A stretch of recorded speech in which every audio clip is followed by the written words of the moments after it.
Hey everyone, how's it going? Today I'm going to take you on a little journey on how I keep discus. I get people all the time telling me that they don't want to keep discus because they're hard to keep. I believe this is not true. I think they just need certain parameters, certain foods to avoid.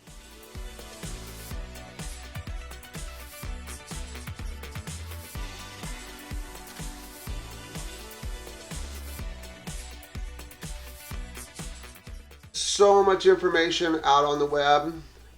There is a difference between keeping discus, growing out discus, and breeding discus. One thing I have to say for discus, if you're going to bring a new discus home in an established tank, please quarantine it. If you don't have a quarantine tank, get one and break it down when you're not using it, because quarantine tanks just become display tanks after a while. So I would suggest either a 20 or a 29 gallon, easier to medicate if there's an issue. Now I'm going to go through some stuff today where once I quarantine a fish and medicate a fish, I do not medicate it again unless it's something extreme. I try to use heat and salt. One of the big things with the discus is to keep them warm. I like 84 as my minimum. 85 is like the sweet spot, and growing out is a little bit higher. Now their intestinal tracts are really long, so they take a while to digest. That's why I always stay away from bloodworms. I do not feed my discus bloodworms. As soon as I stop feeding bloodworms, all my issues went away. Now, I'm not going to say it's perfect because there's still issues. I get this information out there because I think that antibiotics are a little overused on our fish, but especially discus. For some reason, there's a problem and people want to go right to the antibiotics. Water changes. So how much should you do? Now, it all depends on what you're doing with your discus. On my breeders, I change very little water because I want those parameters to settle and I want them to kind of go acidic. So I don't do as much water changes on my breeders. My grow outs, I do 50% once to twice a day. I do not do 100%. I think that stresses the fish out. I just cannot stand to see a fish go to the bottom and go flat. I just think that putting stress on a fish. Now there's breeders that do that and that's fine. I think one thing that happens on the internet is there's a big confusion on water changes and all that, because some people are talking about growing fish, some people are talking about breeding fish, and then some people are talking about keeping fish. This is about keeping fish, okay? I would say 10 to 20% every 2 weeks on a display tank. I have found that heat works really well on discus, getting their metabolism up. So here's the thing with the heat treatments. This is my formula. I have not taken this from anybody. This is just 30 years, and this is what I've come up with. If I want to do a quick, intense treatment, it's 93 degrees for 3 days. Sounds extreme, but you got to remember that growing out discus, we usually bump that up to 88 anyway, so it's not far off as far as that goes. Now, if that's a little too hot for you, 91 degrees for 5 days. But I like the 93 for 3. It's easy to remember, 3-3 kind of thing. So that's what I do. Now, when you get the temperatures that high, it's important that you add oxygen, and a lot of it. I mean, go extreme with the oxygen.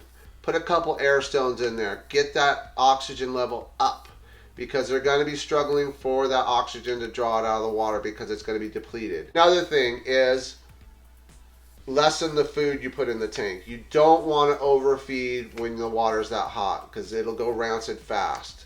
So when I doing these heat treatments, if I'm feeding at all, and usually I'll feed like a mysis or a shrimp. I try not to feed the pellets because I just find they fungus over real quick. And I feed very little feedings. You got to remember that you're trying to clear that gut out. So that's something's gone on inside that fish, and that heat just kicks up their metabolism, and the shrimp really cleans out their system. So that mysis or the regular shrimp really works well. So that's something that I do personally. Fish that's not eating, don't jump to conclusions right away. Just watch them. If you can get them into a quarantine, that's fine. But what you don't want to do is let the situation deteriorate really, over days. So one thing I do is I watch their feces or poop. Now, just because you see clear feces coming from a discus does not mean it's sick. It could be shedding its lining. They do shed their linings, and sometimes it's long and clear, and it'll look like, the disease. So don't jump to conclusions right away. But great signs to look for if a discus is sick is sometimes they'll break away from the shoal, and they'll now this could be something that they're just being picked on. So that causes stress. So that could be one thing. But one thing I've noticed is if a discus will kind of turn its back on you, and this is the strangest thing, but they'll look at the back of the tank. If they just sit and lock in the back of the tank, there's usually an issue. So that's something that I see, and I'll get them out. Now, I'll scare that fish away, and if it goes back to that mode, then for some reason they just want to, they're almost trying to ignore you. It's like when a dog is sick. It just kind of wants to go away and hide.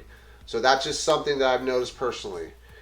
If a discus stares at the back of the tank, then that's usually an issue is either coming or it's there and you haven't noticed it. So that's just something that I do personally. If I see that, that's usually I'll jump into action right away. Now I have a bunch of 10s. I can put a discus in a 10-gallon tank, treat it very easily if I need to. But like I said, I try not to use antibiotics. And sometimes I'll just do heat treatments on my grow out tanks. Every 6 months I'll just do a heat treatment. So that's something that I do personally. I can't stress this enough on the bloodworms. You can feed bloodworms, that's fine. If you want to do it, I would say do it sparingly. I personally, it's just something that I do not feed. Even on my rams, I find that it bloats them out if I feed too heavy. So if I do feed my rams, it's very little feedings. I literally want 2 or 3 bloodworms in a ram. Anything over that, I've noticed that some issues can happen. So to me, I do feed bloodworms. I love them for my cories and my cats, and even my rams. When I want to get them into breeding mode, I do feed it. But for my discus, it's just something I decided not to feed anymore. Now that's personal. If that's something you want to feed your fish, that's fine. But just know that over the years, it's something that I have found that causes a lot of issues with the discus.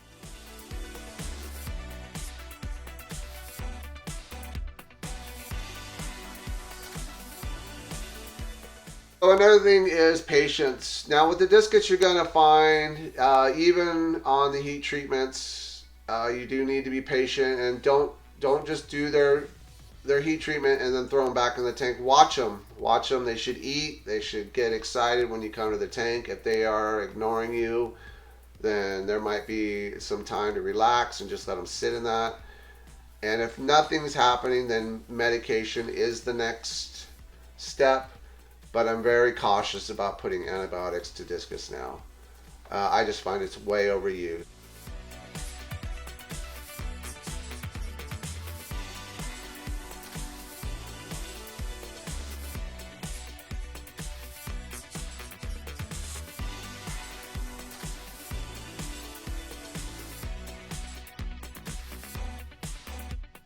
Their feces. Don't jump to conclusions if you see something that doesn't look normal. And this is the reason why I prefer to do the mechanical filtration myself by siphoning the bottom of discus tanks, because I can really see what's going on with that discus, whether it's 1 or 30, by siphoning. Because as I'm siphoning, and this is why I don't do automatic water changes, because I want to touch that tank, get in there and see what's going on in that tank.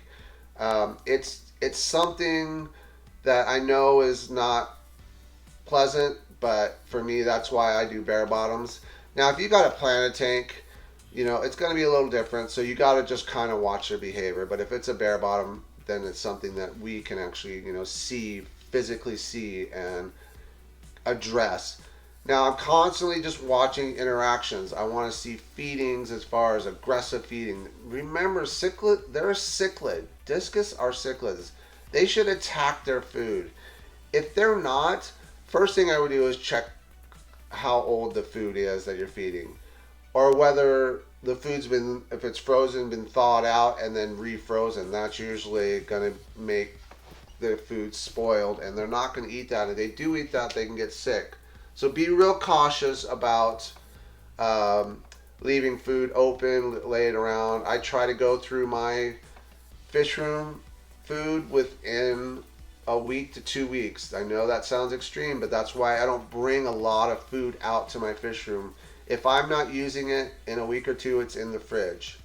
That's huge. Or if it's frozen, it comes out. I do thaw it for a couple minutes. I break off what I need, and it goes back. Containers I use on my fish feeding video.